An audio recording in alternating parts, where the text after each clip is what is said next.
नबी अलैहिस्सलाम जब Medina Munawwara पहुंचे थे ना, तो नबी अलैहिस्सलाम ने कहा मस्जिद नबी बनानी है। अब जब मस्जिद बनानी शुरू की ना, अल्लाह के नबी अलैहिस्सलाम ने जब मस्जिद बनानी शुरू की, तो मस्जिद में एक चबूतरा बनाने लगे। शायद आप लोगों ने वो चबूतरा देखा, उसको बोलते हैं असहाबे सुफ्फा का चबूतरा। सुना है नाम कभी उसका? अरे भाई नाम सुना है तो पूछा नहीं कि क्यों बनाया, पूछा नहीं क्यों बनाया। हजरत हमारे यहाँ तो कुछ लोगों ने रवाज बनाया था, किसी के अब्बा का इंतकाल हो जाए तो मौलवी साहब के पास आता है मुसाफा करके, हजरत दुआ करना अब्बा जी की जन्नत मिल जाए। अब ये सोच रहा है 1100 में जन्नत मिल जाए, जन्नत के रेट गिरा दिए इन्होंने। कुछ पता नहीं क्या साहबे सुफा का चबूतरा क्यों बनाया। बोले नहीं, 2 बिरयानी की देख बनाओ और सबको मोहल्ले वालों को खिलाओ, शायद हमारे लिए जन्नत की टिकट मिल जाएगी। नबी अलैहिस्सलाम ने साहबे सुफा का चबूतरा बनाना शुरू किया। साहबा ने पूछा या रसूलल्लाह ये किस काम के लिए बना रहे हैं? क्या कहा नबी अलैहिस्सलाम ने? फरमाया ये हम साहबे सुफा का चबूतरा बना रहे हैं। या रसूलल्लाह ये सुफा कौन है? फरमाया वो जिनको घरों से निकाल दिया। या रसूलल्लाह वो कहां रहेंगे? हमारे पास इस चबूतरे पे रहेंगे। और क्या या रसूलल्लाह यहाँ पर गरीब रहेंगे? फरमाया सिर्फ गरीब नहीं रहेंगे, जो अपाहिज हैं उनको भी यहाँ रखा जाएगा, जिनका दिमागी तवाजुन बिगड़ गया उनको भी यहाँ रखेंगे, जो बेघर हैं उनको भी यहाँ रखेंगे, जो भूखे हैं उनको भी यहाँ रखेंगे, जो यतीम हो गए उनको भी यहाँ रखेंगे, और जिनके ऊपर मुसीबत आ गई उनको भी यहाँ रखेंगे। या रसूलल्लाह सल्लल्लाहु अलैहि वसल्लम उनको यहाँ रख के क्या करेंगे? फरमाया पहले हम उनको खाना खिलाएंगे, बाद में तुमको खाना खिलाएंगे। मस्जिद है ना आपके पास? अरे भाई मस्जिद है ना आपके पास? बोलो तो सही, है कि नहीं? मैं तकरीर करने नहीं आया हूं आपसे, आपसे बातें करने आया हूं। मस्जिद है ना आपके मोहल्ले में? उसमें असहाबे सुफा का चबूतरा है? कहां गया वो चबूतरा? कौन खा गया उसको? किसने निकल लिया है? कहां गया मस्जिद में से असहाबे सुफा का चबूतरा? अरे भाई चबूतरा नहीं है, कम से कम असहाबे सुफा का एक रजिस्टर तो लगा हो ना, जिसमें ये लिखा हो कि इस मोहल्ले में इतनी बेवाएं रहती हैं, इस मोहल्ले में इतने यतीम रहते हैं, इस मोहल्ले में इतने मोहताज रहते हैं, इस मोहल्ले में इतने दीवाने जिनका दिमाग नहीं चलता, क्योंकि मस्जिद वालों को उनको खाना खिलाना है, मस्जिद वालों को उनको कपड़े पहनाने, मस्जिद वालों को उनके घर की देखभाल करनी है। अब तो हमें पता ही नहीं कि असहाबे सुफा का चबूतरा क्या होता है। हम तो बोले बस 5 टाइम अजान होनी चाहिए वक्त पे, लेट होगी तो मुअज्जिन भी खबर लेंगे, जमात टाइम पे होनी चाहिए, लेट होगी तो मौलवी बदल देंगे। इसके अलावा तो हमारे पास इस्लाम मौजूद ही नहीं है। कहां असहाबे सुफा का चबूतरा? दुनिया का पहला यतीम खाना, दुनिया का पहला अपाहिज घर, दुनिया का पहला दीवानों का मरकज, दुनिया का पहला मुसाफिर खाना जो मस्जिद में बना दिया गया। क्यों? क्योंकि नबी अलैहिस्सलाम की मस्जिद है, गैर मुस्लिम आते हैं। अब तो हम सब लोग ज्यादातर इस्लाम को अपनी मजहब की ऐनक लगा के देखते हैं ना, लेकिन मेरे नबी अलैहिस्सलाम की जो मस्जिद है ना, वहां पर जब गैर मुस्लिम जाते थे, या रसूलल्लाह आप अल्लाह के नबी? हाँ मैं अल्लाह का नबी हूँ। जी या रसूलल्लाह हम भूखे, आओ भाई खाना खिलाएंगे। या रसूलल्लाह आप अल्लाह के नबी है? हाँ अल्लाह के नबी है। या रसूलल्लाह हमारे पास कपड़े नहीं है, आओ तुमको कपड़े दिए जाएंगे। या रसूलल्लाह हमने सुना आप अल्लाह के नबी है? हाँ अल्लाह के नबी। या रसूलल्लाह सवारी नहीं है, हम मुसाफिर हैं, आओ तुमको सफर के लिए सवारी दी जाएगी। या रसूलल्लाह आप अल्लाह के नबी है, हम बड़ी दूर देश से आपको देखने के लिए आए, कहां रुकेंगे? गैर मुस्लिम है, कहां रुकेंगे? मस्जिद नबी में बिस्तरे लगा दिए गए, यहाँ पर आराम करो क्योंकि तुम हमारे मेहमान। अब तो हमने मजहब की ऐनक इतनी जबरदस्त लगाई है, एक दूसरे को काफिर बनाने में ज्यादा वक्त निकल रहा है। वो मोहम्मद रसूलुल्लाह गिरते लोगों को छाती से लगा रहे हैं, पूछा ही नहीं। सैयदना बिलाल रज़ियल्लाहु ताला अन्हु चक्की चला रहे, रो रहे, फिर मैं चक्की चलाऊंगा तो रो नहीं, तुझे बुखार है आराम कर। पूछा ही नहीं कि तुम मुसलमान नहीं है यार, ये जिसके ऊंट के पैसे अबू जहल से दिलवाए।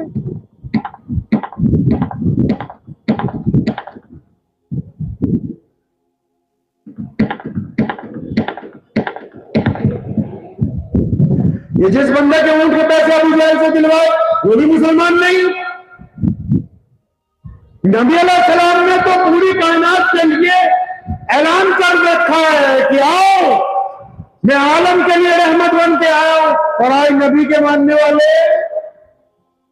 मानने वाले किरदार की बात नहीं कर रहे, अपनी आंखों की शर्मो हया की बात नहीं कर रहे, अपनी गुफ्तगू की बात नहीं कर रहे, अपने व्यवहार की बात नहीं कर रहे, वो भी बस मजहब खेलने के अंदर लग गए। अरे मोहम्मद रसूलुल्लाह ने तुम पर जो जिम्मेदारी डाली है उसके अंदर नफरत नहीं है कहीं पर, या तो उसमें हिम्मत है या मोहब्बत है या जुर्रत है और प्यार है। यही नबी अलैहिस्सलातु वस्सलाम ने हमें सिखाया। आप सल्लल्लाहु अलैहि वसल्लम मस्जिद नबी में बैठे, एक बूढ़ी औरत दरवाजे पे आई। बूढ़ी औरत, उसके कपड़े बड़े कीमती नहीं है, कपड़े कीमती नहीं है उसके। अब नबी अलैहि सलाम ने उसको देखा ना, तेजी से चल के उसकी तरफ गए, अस्सलाम वालेकुम अम्मा जी। अब अम्मा ने भी कंधे पे हाथ रख के पूछा, बेटा कैसा है? नबी अलैहि सलाम की आंखों में आंसू आ गए। फिर मैं अम्मा मैं बहुत अच्छा हूं, आप आ गई आज, मुझे बड़ी खुशी हो रही। अब सारे सहाबा हैरान है कि इसको तो हम जानते कोई नहीं है। नबी अलैहि सलाम की अम्मा जी तो बचपन में इंतकाल कर गई, ये कौन खातून है नबी अलैहि सलाम से इस तरह बातें कर रही? नबी अलैहि सलाम ने अपनी रहमत वाली चादर उतारी, चटाई के ऊपर बिछाई, अम्मा यहाँ बैठो। सब साहबा हैरान है। किसी ने पीछे से आवाज देके कहा ये मोहम्मद रसूलुल्लाह की अम्मी है, ये दाई हलीमा है। अंदाजा लगाओ मुसलमानों, जिस माँ ने पैदा नहीं किया, सिर्फ दूध पिलाए चंद महीने, वो जब मोहम्मद रसूलुल्लाह के दरबार में आई है, कायनात के सबसे बड़े इंसान के दरबार में पहुंची है, तो मोहम्मद रसूलुल्लाह ने अपनी दूध माँ का इस तरह एहतराम किया कि पूरी दुनिया को बता दे, नागदा के लोगों को बता दे कि जब माएं बेटों के घर आती हैं तो अपनी सबसे कीमती चीज उनके कदमों के अंदर बिछा। आप एक खेमे में हैं, एक खेमे में बैठे हुए, बाहर साहबा नेज़े लेके खड़े पहरा दे रहे। एक औरत आई, उसकी उम्र 50-60 साल है, उसने साहबा के नेज़े पकड़े, हटा मैं हटा पीछे, मैं नबी अलैहि सलाम की बहन हूं। एक साहबी दौड़ते हुए अंदर गए, या रसूलल्लाह बाहर एक लड़की आई है, एक औरत है, उम्र रसीदा है, उसने साहबा के नेज़े हटा दिए, वो कह रही हमें डांट के पीछे आते, मैं मोहम्मद सल्लल्लाहु अलैहि वसल्लम की बहन हूं। नबी अलैहि सलाम हैरान हुए, पर मैं तो सैयदा आमना का अकेला ही बेटा हूं। नहीं या रसूलल्लाह, वो अपना नाम शीमा बताती। नबी अलैहि सलाम ने कहा शीमा? नबी अलैहि सलाम उठ के खड़े और मैं अंदर लाओ, दाई हलीमा की बिटिया, हम दोनों ने एक माँ का दूध पी रखा, वो तो मेरी बहन है, बिल्कुल सगी बहनों की तरह। और शीमा जब अंदर आई है, नबी अलैहि सलाम ने देखा शीमा बूढ़ी हो गई, फरमाया शीमा अपने पास बिठाया, तू बूढ़ी हो गई, चल मेरे साथ मदीना, तेरे लिए नया घर दूंगा, साथ में खादमाएं दूंगा, नौकर होंगे, खर्चा मेरा होगा, सब कुछ मैं करूंगा, आज से तेरी खिदमत मेरे जिम्मे। शीमा कहने लगी नहीं भाई मोहम्मद, मुझे तो मेरे कबीले वाले लाए, उनके कुछ लोग पकड़े गए, आप अगर छोड़ दें। फरमाया तू आई है, जितनों को छुड़वाना चाहती है छुड़वा ले। जब उनके कैदी रिहा किए गए ना, तो नबी अलैहिस्सलाम सहाबा को पूछा करते थे, अबू बकर, उमर, उस्मान, मौला अली और अबू बैदा बिन जर्राह, सैयदना अब्बास को पूछते थे रज़ियल्लाहु अजमईन कि मैं ये काम करने लगा, मशवरा दो। आज बहन आई है, किसी सहाबी को नहीं पूछा, बहन आई है ना, अबू हुरैरा को, किसको, बिलाल हबशी को, किसको, सैयदना अनस को, इधर आओ हमारी बहन आई है, या रसूलल्लाह क्या करना? फरमाया नई सवारियां लाओ, नए कपड़े लाओ, बेहतरीन खाना लाओ, सफर के लिए ज़ातेरा लाओ और इनके आगे पीछे 4 सिपाही लगाओ। या रसूलल्लाह क्या बात? फरमाया मेरी बहन आई है ताकि नागदा के मुसलमानों को, नागदा के हिंदुओं को, नागदा के सिखों को, यहाँ के दलितों को, यहाँ के तमाम इंसानों को ये पैगाम पहुंच जाए कि जब तुम्हारी बहन तुमसे मिलने तुम्हारे घर आए तो फिर बीवी से पूछ के 500 का नोट न निकालना, वो तेरी माँ जाई बहन है, अपनी ताकत के मुताबिक अपनी बहन को दराज कीजिए, वो बहन है तुम्हारी। फिर मशवरे न करने लगना, फिर न पूछना किसी को दाएं बाएं कि इसको क्या देना है क्या नहीं देना। मोहम्मद रसूलुल्लाह ने ये रवाज डाल दिया कि जब बहनें आएंगी तो उनको नवाजा जाएगा। आप मस्जिद में बैठे हुए, एक लड़की को सामने सिपाही लेके आ रहे, बड़ी दूर से नबी अलैहिस्सलाम ने महसूस कर लिया कि उसके सर पर दुपट्टा नहीं है, अपनी रहमत वाली चादर उतारी, एक सहाबी को दी, फरमाया दौड़ के जाओ, वो सामने एक बिटिया आ रही, उसके सर पर रख दो। वो बिटिया मामूली नहीं है,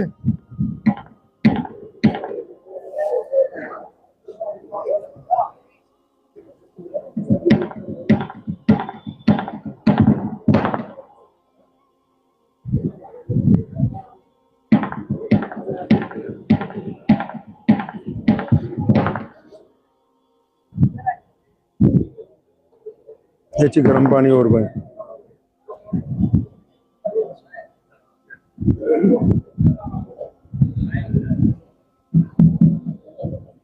आप परेशान न हो, ये माइक इसलिए बंद हो जाता है जब ज्यादा जोर से बोलते हैं तो उसका ओवरलोड हो जाता है। लेकिन आप पॉजिटिव रहिए, इसको बुरा ना सोचिए। ये मोहम्मद रसूलुल्लाह की सुन्नत है। क्या अच्छा सोचना।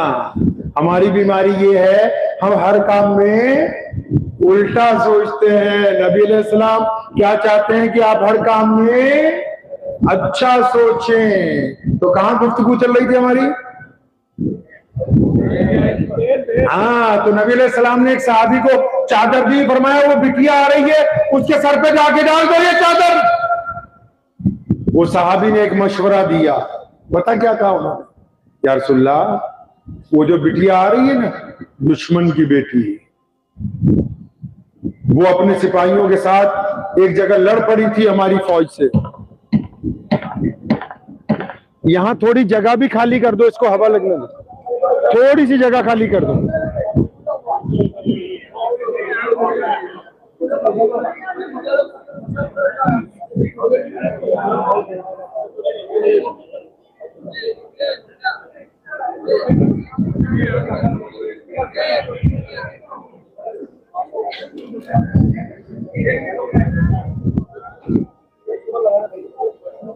कोई बात नहीं, कोई बात नहीं।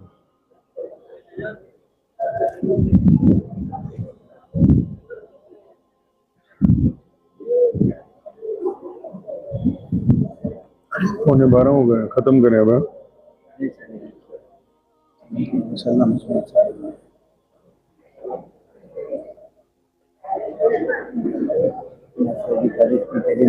अल्लाह का एहसान है, ये नबी अलैहिस्सलाम की बरकत है बस।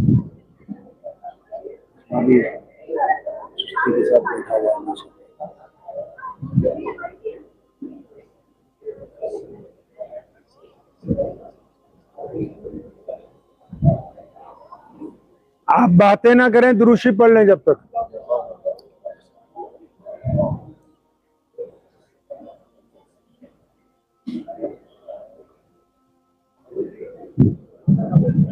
जज़ाकल्लाह। दुरूशी पढ़ लीजिए। सल्लल्लाहु सल्लल्लाहु सल्लल्लाहु।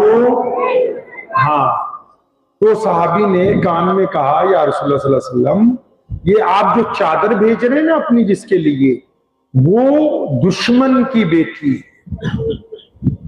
यानी वो मुसलमान नहीं है वो लड़की। आप जिसके लिए चादर भेजने लगे हैं वो दुश्मन की बेटी है।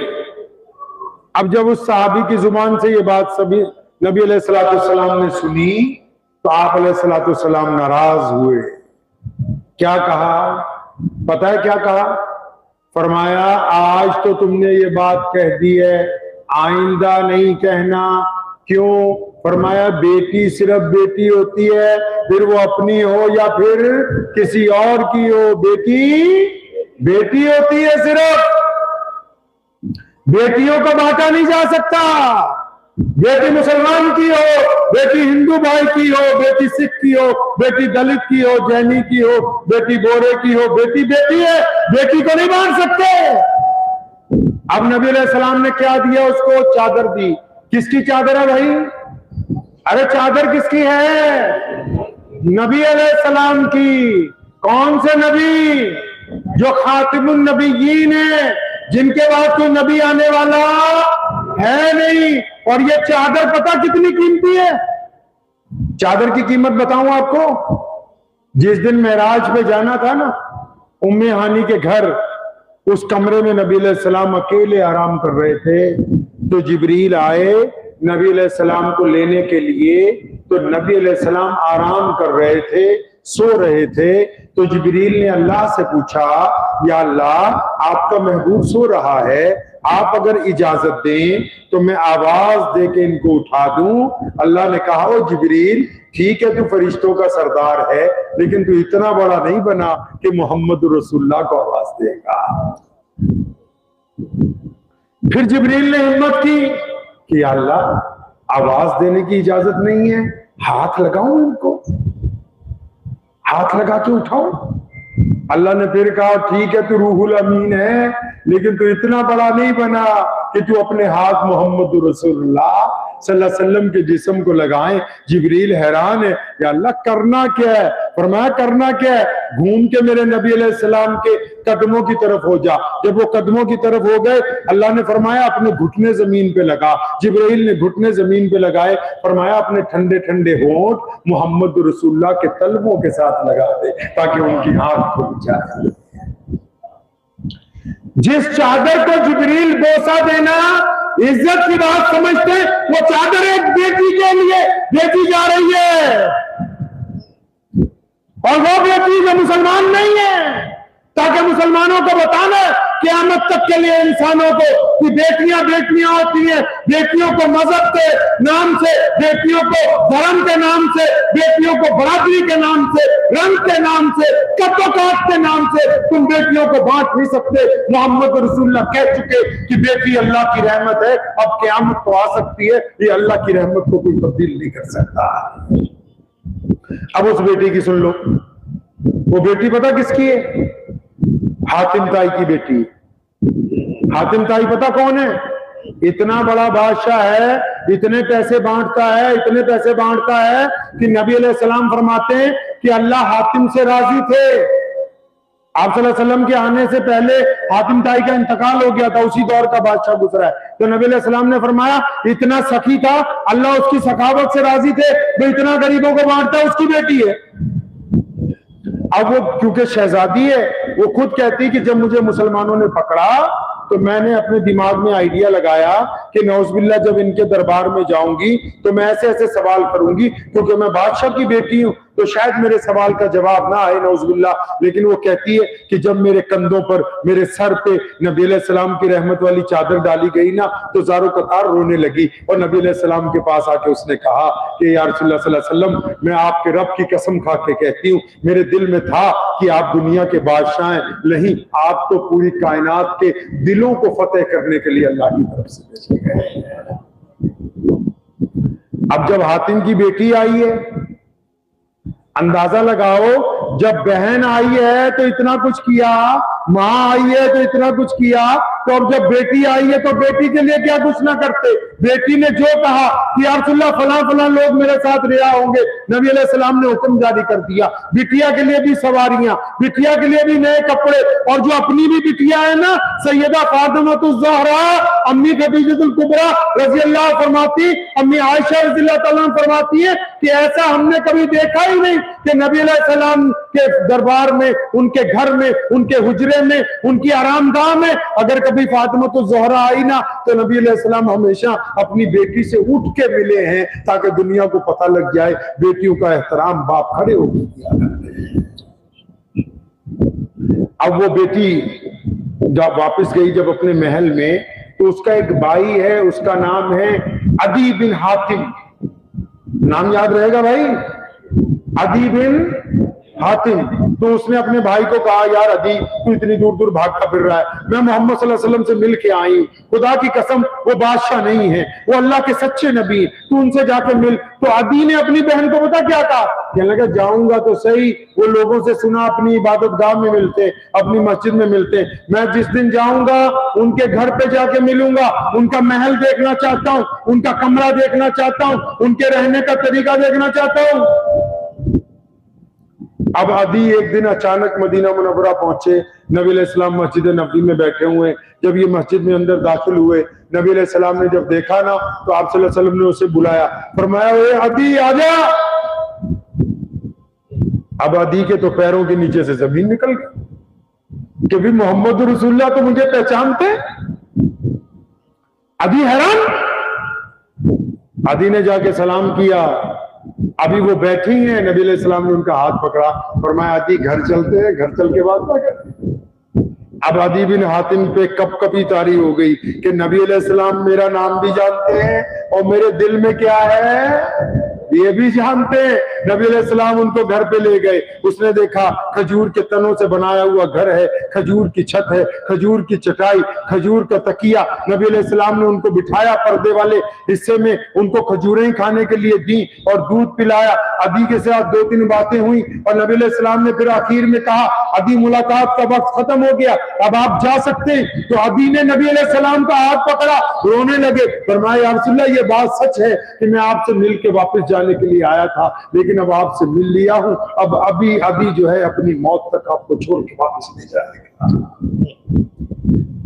यहां एक बात कहता हूं आपसे, सारे उलमा इकराम बैठे हैं, मसला नहीं बयान कर रहा, पहले बता रहा हूं, मसला नहीं बता रहा हूं, फतवा नहीं दे रहा हूं, मशवरा दे रहा हूं। क्या दे रहा हूं जी?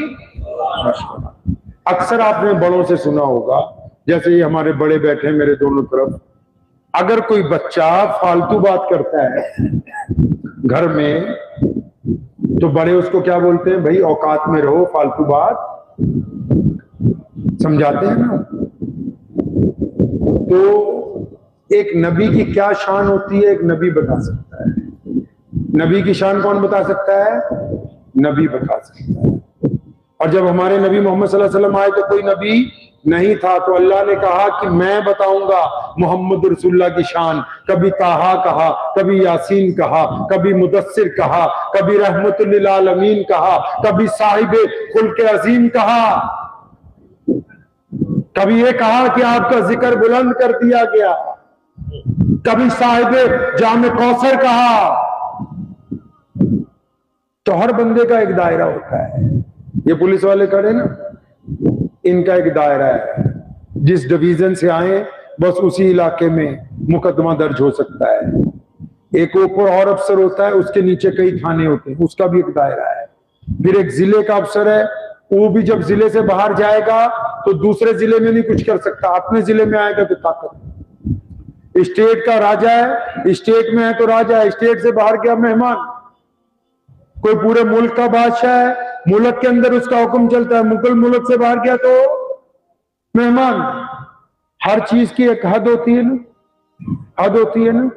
तो हर बोलने वाले की भी एक हद है, सवाल करने वाले की भी एक हद है, सुनने वाले की भी एक हद है।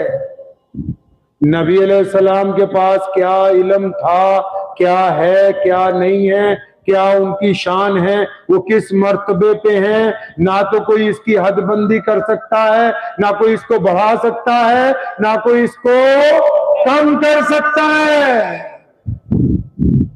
हमारे मौलवियों में इमाम अबू हनीफा से लेकर शाह वलीउल्लाह मुहद्दिस तक कोई एक आलिम भी ऐसा नहीं जिसने कभी नबी अलैहिस्सलाम की शान के ऊपर आपस में बहस की हो। ये बदबख्ती के हमारे हिस्से में आई, नौजुबिल्लाह एक दूसरे से बहस करते हैं, नबी अलैहिस्सलाम की हदबंदी करने की कोशिश करते हैं, कुछ नबी अलैहिस्सलाम की हदूद बढ़ाने की। अरे अल्लाह के बाद जिनका नाम आ गया हो उनकी क्या हदूद होगी? शेख सादी ने शेर लिखे नबी अलैहिस्सलाम की शान में, लिखे, दिल नहीं माना, लिखता गया, दिल नहीं माना। आखिर शेख सादी ने आखिर में सिर्फ एक बात कही थी, उसने कहा कि बाज अज खुदा, बाज अज खुदा बुजुर्ग तू ही। फरमाया किस्सा मुख्तसर है कि अल्लाह के बाद कौन है भाई? दोबारा अल्लाह के बाद कौन है? मोहम्मदुर रसूलुल्लाह। इसलिए जिनको इस्तिंजा भी नहीं ना ढंग से करना आता, नौजुबिल्लाह, वो एक दूसरे से बहस करते फिरते कि नबी के पास इल्म गैब था या नहीं था। तुम्हारी औकात से फाजिल बात है, इताअत करना सीखो, मोहब्बत करना सीखो, वफादारी करना सीखो। नबी अलैहिस्सलाम की शान की हदबंदी करने की कोशिश करना सीखो। ये उनका दर्जा है, अल्लाह ने दिया है, ये वही जानते हैं। और आपको भी पता ही क्या है कि इस्लाम कहता क्या है? अभी देखो इतने लोग बैठे हैं, आपको पता है कि नमाज क्यों पढ़ते हैं? चलो तुम्हारा ऑपरेशन कर लेते थोड़ा सा। आप लोग इतने लोग बैठे रहे, आपको पता है नमाज क्यों पढ़ते हैं? ये सिद्दीक बोलता है फर्ज। आप बताओ जी। अल्लाह राजी हो जाए। आप जी डरो नहीं, बाकी भी तुम जैसे ही हैं सारे। आंखों की ठंडक है, लेकिन आपको बताऊं ना, ये सही बोल रहा है ना वो सही बोल रहे, ना वो सही बोल रहे।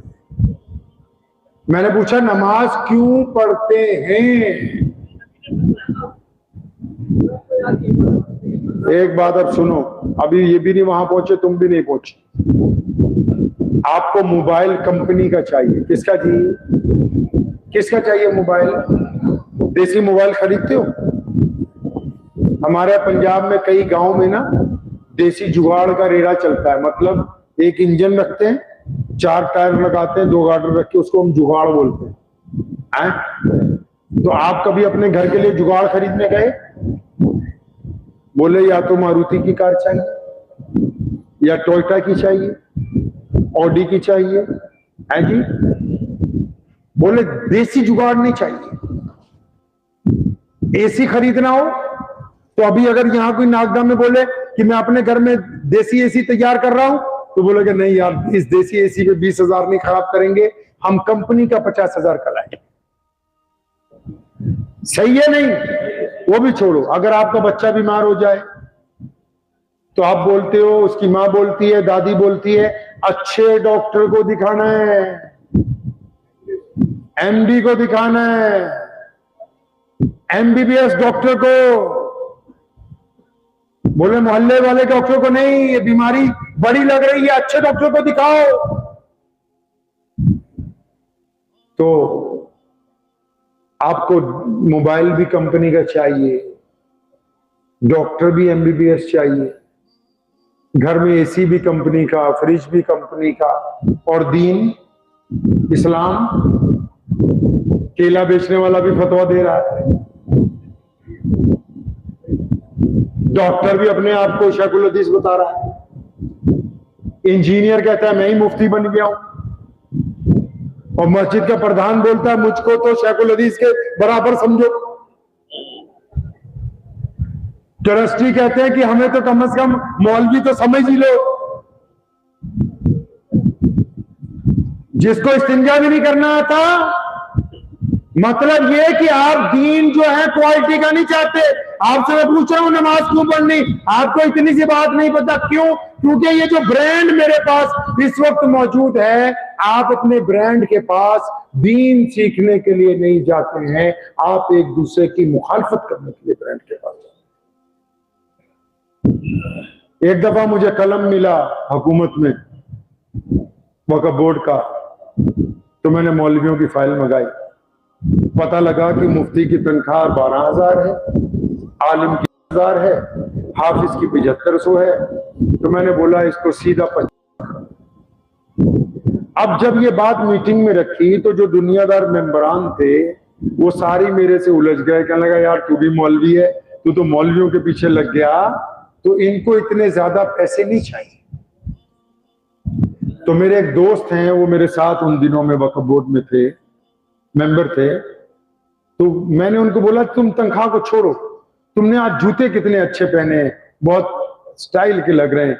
तो उन्होंने मुझे बोला उस्मान भाई ये 22,000 रुपए के जूते हैं, ये एडिडास कंपनी के मैं लेके आया हूं। तो मैंने फिर अपने मकसद पे आया। मैंने कहा आप बिल्कुल ठीक कह रहे हैं, जिस कौम के जूते 22,000 के हों, इमाम 6,000 का हो, तो उनको जूतियों की जरूरत है, इमामों की जरूरत नहीं है। इनको जूतों की जरूरत है, पता ही नहीं। अगर आप इनसे पूछते जाके ये बताते कि कुरान ने कहा इन्ना सलाता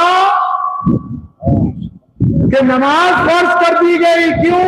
ताकि गंदी बातें करनी छोड़ दो, गाली देनी छोड़ दो, बदतमीजी छोड़ दो, गुंडागर्दी छोड़ दो, अय्याशी छोड़ दो, शराब नोशी छोड़ दो। इसलिए नमाज बनाई है कि तुम आज से गंदी बातें नहीं करोगे, तुम अच्छी बातें करने लगोगे, इसलिए नमाज पढ़ाई है। आपको तो यही पता नहीं कि नमाज क्यों बनाई है।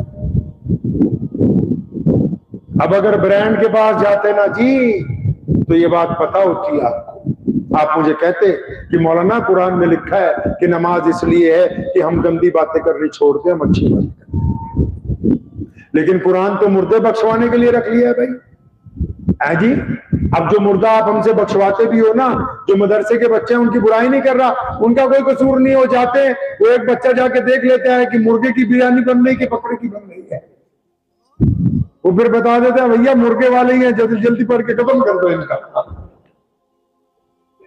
आप जैसा दीन चाह रहे हैं, जिस हिसाब से आपको ये पता है कि मस्जिद क्यों बनाई है?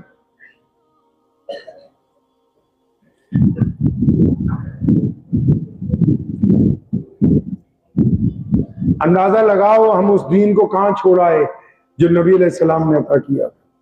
मस्जिद क्यों बनाई भाई?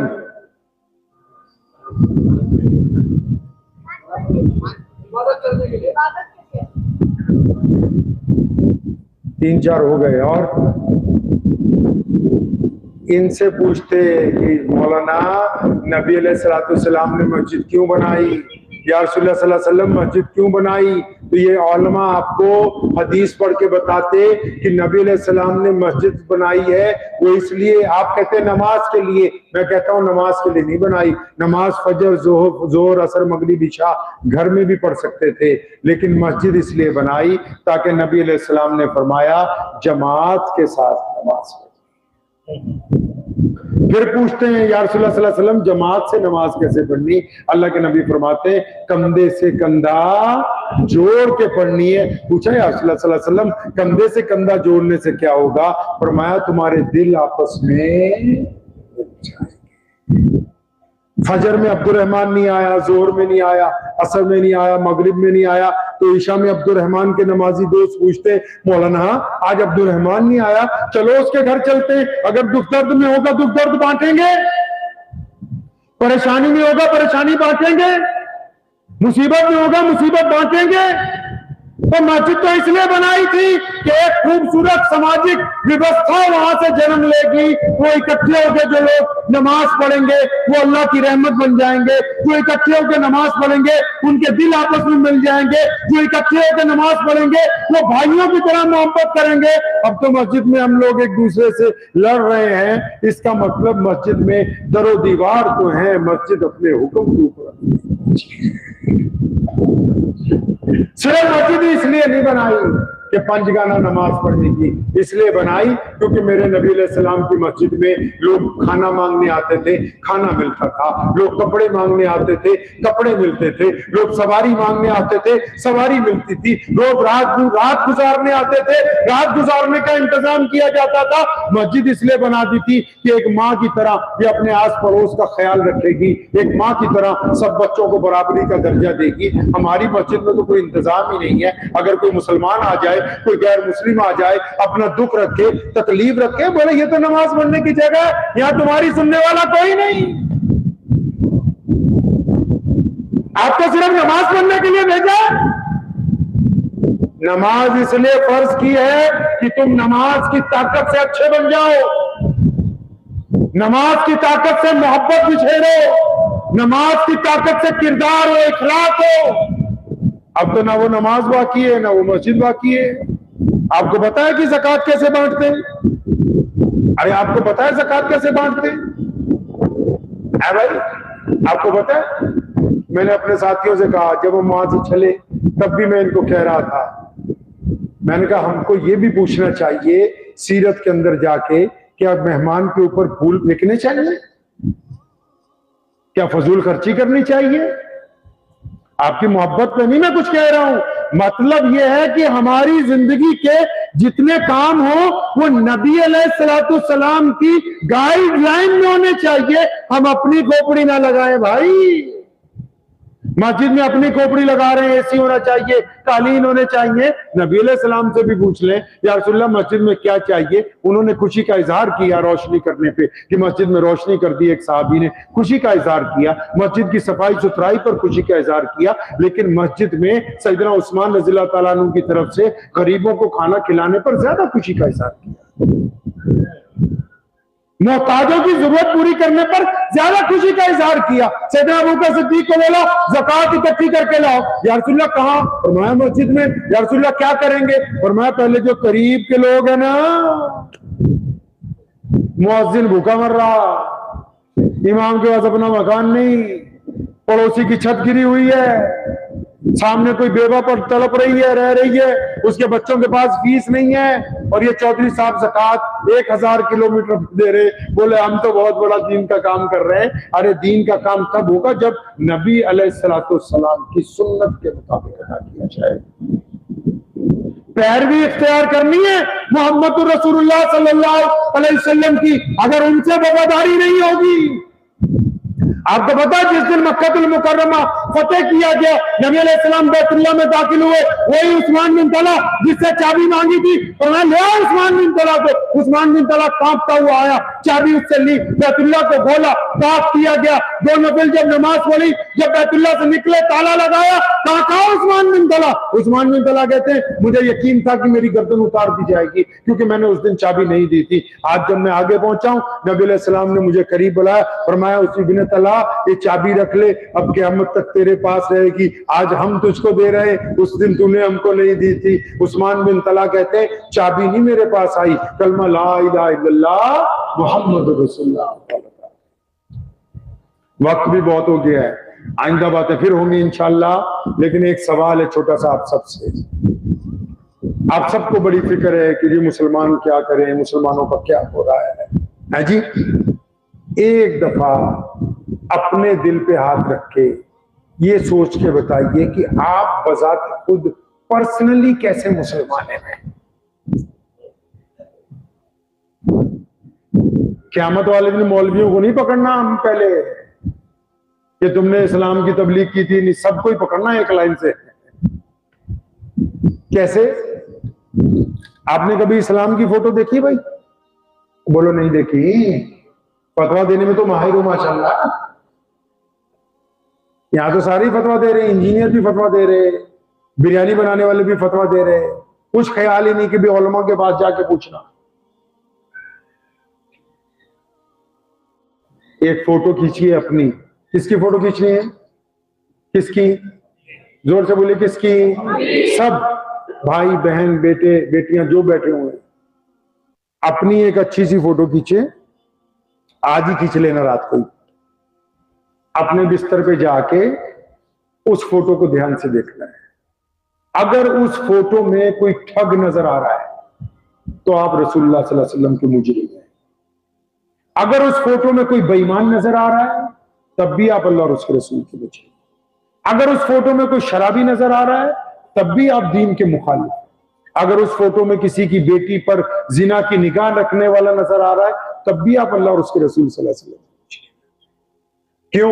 ये जो हमारे गैर मुस्लिम भाई हैं ना सारे पूरे देश में, वो कुरान नहीं पढ़ते, जरूरत नहीं है, वो मस्जिद नहीं जाते, जरूरत नहीं है, लेकिन वो इस्लाम को जानते हैं, वो मुसलमानों को पहचानते हैं। कैसे? क्योंकि अब्दुर्रहमान पहली क्लास से लेकर 10th तक उनके साथ पढ़ा है, क्योंकि मोहम्मद जुनैद उनकी दुकान के ऊपर सेल्समैन है, क्योंकि मोहम्मद शफी की दुकान पर वो सामान लेने जाते हैं, क्योंकि अब्दुल कादिर के साथ उनकी दोस्ती है।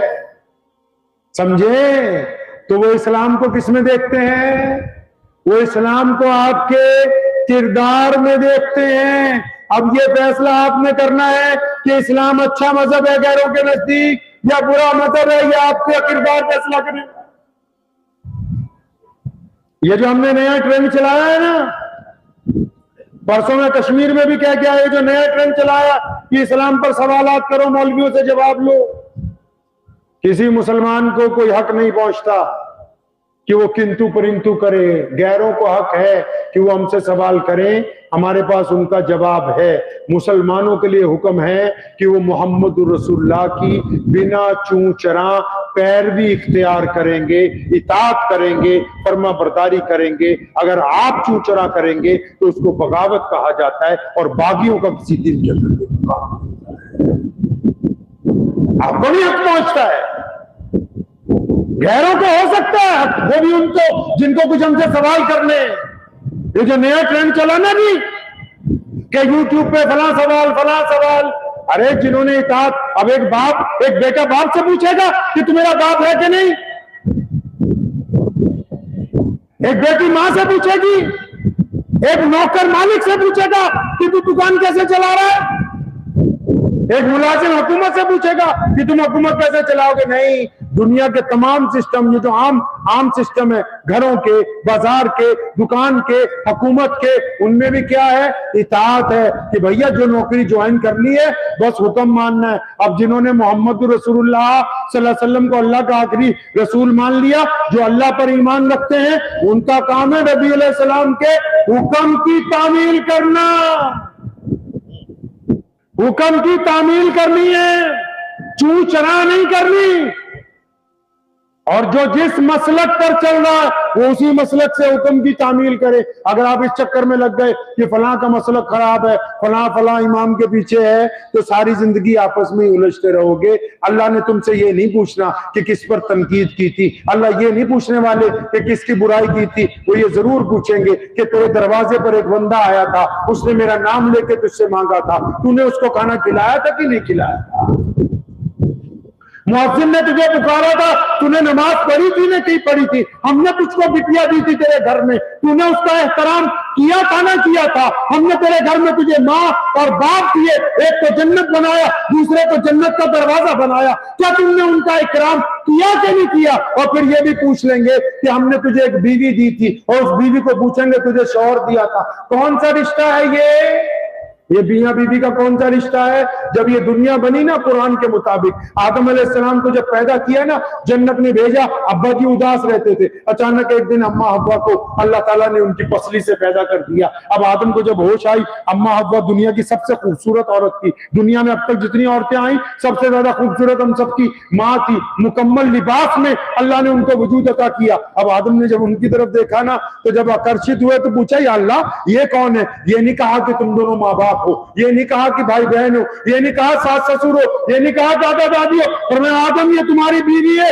यानी इंसानों में जो पहला रिश्ता अल्लाह ने तय किया वो मियां और बीवी का है। इतना प्यारा रिश्ता जिसको अल्लाह ने सबसे पहले इंसानों के अंदर पसंद किया हो। तुम जो उस रिश्ते को तोड़ने की कोशिश करते हो, जो लोग इस रिश्ते को तोड़ने के लिए जाते हैं, वो कोई अच्छे मर्द नहीं कहलाते हैं। मर्द की सिफत ये होती, जब मौलवी पूछता है ना कबूल है, मौला जी कबूल है, दूसरी दफा कबूल है तो कबूल है, तीसरी दफा हम जैसा मौलवी कहता है भागना तो भाग ले, फिर पूछ रहा हूँ कबूल है, बोलो कबूल है।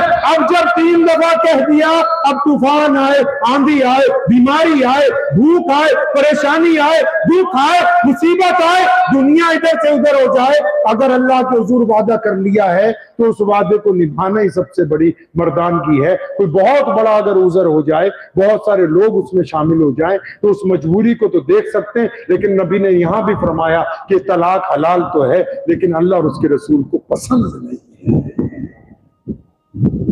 तो वादा करें इंशाअल्लाह। किस बात का वादा करना है बताएं? कि भाई दूसरों पर किंतु परंतु नहीं करेंगे, पहले खुद अच्छे इंसान बनेंगे इंशाअल्लाह। नबी अलैहिस्सलाम की सबसे प्यारी सुन्नत बता दूं आपको, सबसे प्यारी सुन्नत पता क्या है? वो 24 घंटे पॉजिटिव रहते थे, मुस्बत रहते थे। नबी अलैहिस्सलाम ने फरमाया बदगुमानी कुफर है, कभी अपने ज़हन में बुरा ख्याल नहीं लाना। और हम क्यों मार खा रहे हैं? किसी ने फोन नहीं उठाया, हम फौरन कहते हैं जानबूझ के नहीं उठाया। अगला इस्तिंजे में फंसा हुआ हो, तुम कह रहे हो जानबूझ के नहीं उठाया। कोई अचानक निकल गया, हम कहते जानबूझ के नहीं देखा। गलत अंदाजे लगाना कुफर है, किसी के लिए भी हो। हम में और गैरों में गलत फहमी क्यों बढ़ गई? क्योंकि हम सारे के सारे फेसबुक व्हाट्सएप पे हो गए।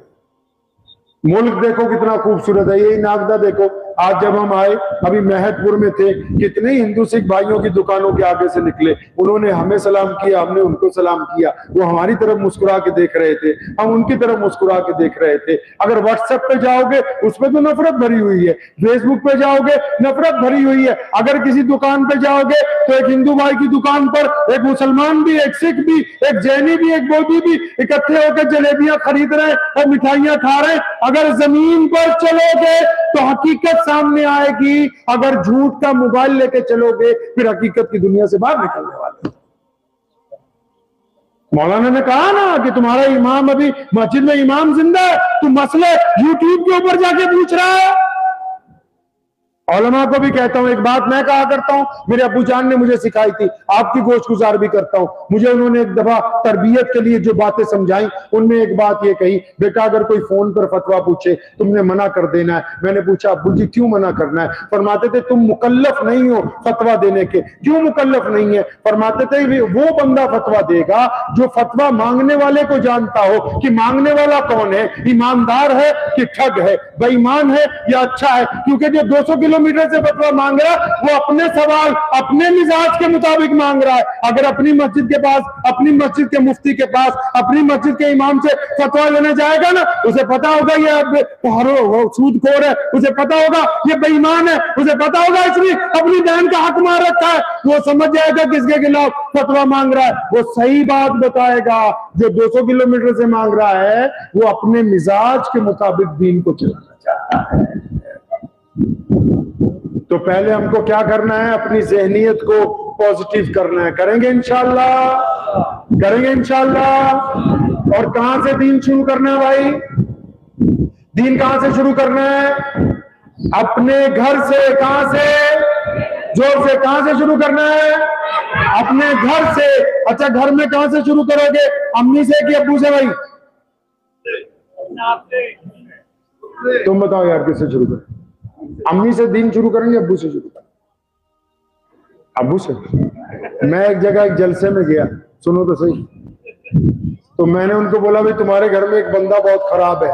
तो ऐसे ही सामने एक लड़का बैठा, मैं तू बता कौन खराब है? कहता मेरा अब्बू बहुत खराब है।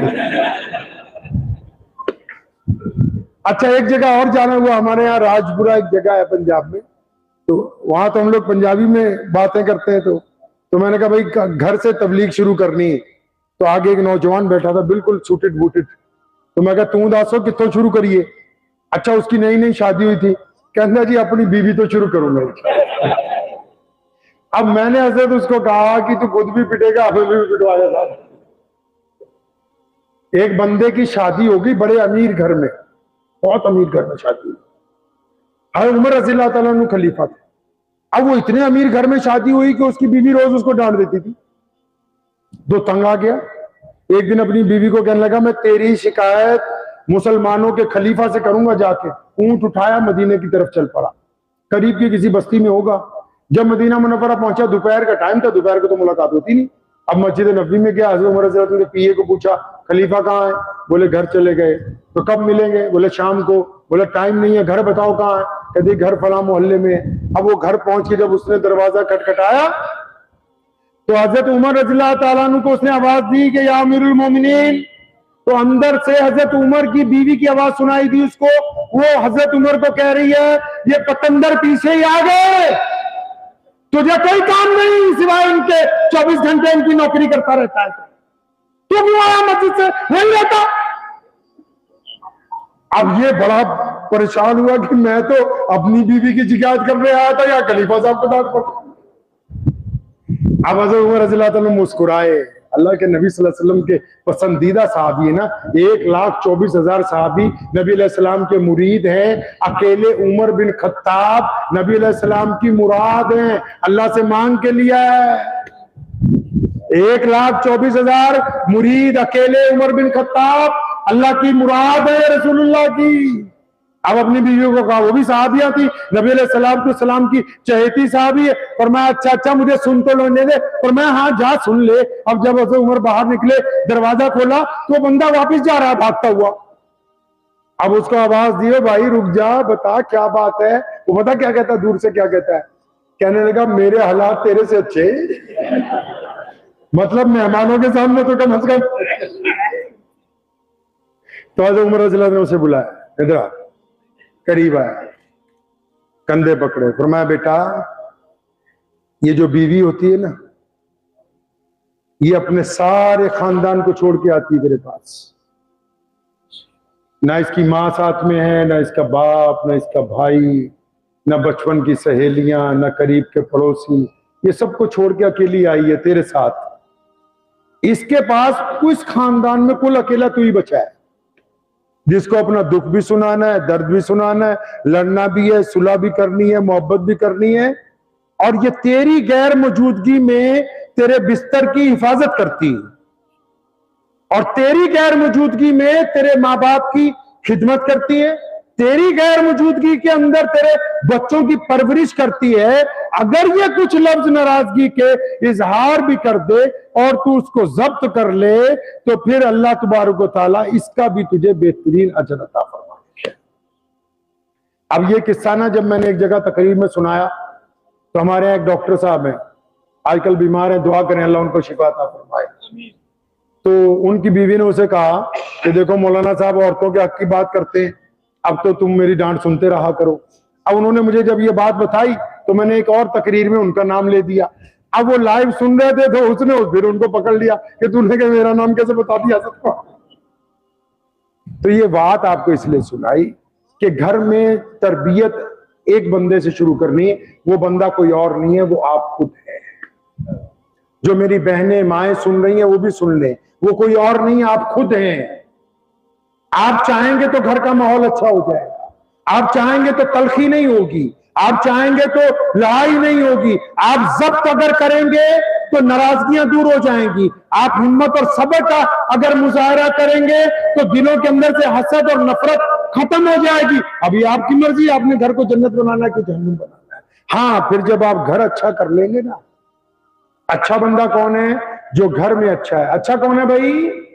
जो घर में अच्छा है। तो अच्छे बनेंगे इंशाअल्लाह। तो दुआ कीजिए अल्लाह ताला मुझे भी और आप सबको इन बातों पे अमल की तौफीक अता फरमाए। व आखिरु दावाना अनिल हम्दुलिल्लाहि रब्बिल आलमीन। मुझे उम्मीद है कि आपको ये वीडियो पसंद आई होगी। अगर पसंद आई हो तो ये आप अपने दोस्तों के साथ शेयर करें और इस चैनल को सब्सक्राइब जरूर करें।